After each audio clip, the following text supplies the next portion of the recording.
Welcome to Chillin' 101. We hope this video helps.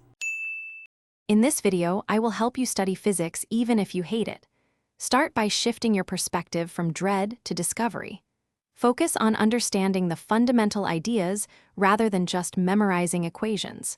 Try to see how physics applies to the world around you, from how a ball flies to how your phone works. This makes the subject much more relatable and interesting. Next, adopt smart study habits. Dedicate at least 30 minutes each day to practicing problems. Consistent effort builds confidence.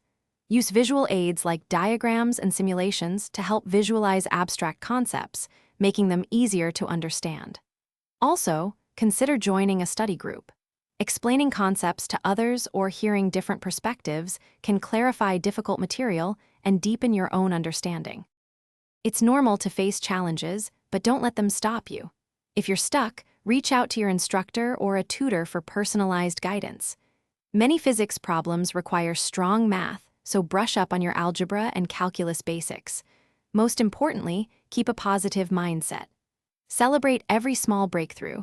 This helps build momentum and makes the learning process more enjoyable. For lasting success, consistent review is key.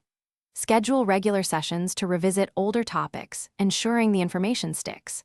Don't limit yourself to textbooks. Explore online lectures, educational videos, or interactive simulations to find explanations that resonate with you. And speaking of making things easier, check out the description for a link to some fantastic leak-proof meal prep containers, along with other great deals. Remember, a well-rounded approach makes physics much more manageable and even enjoyable. Thanks for watching. Consider subscribing if we helped you.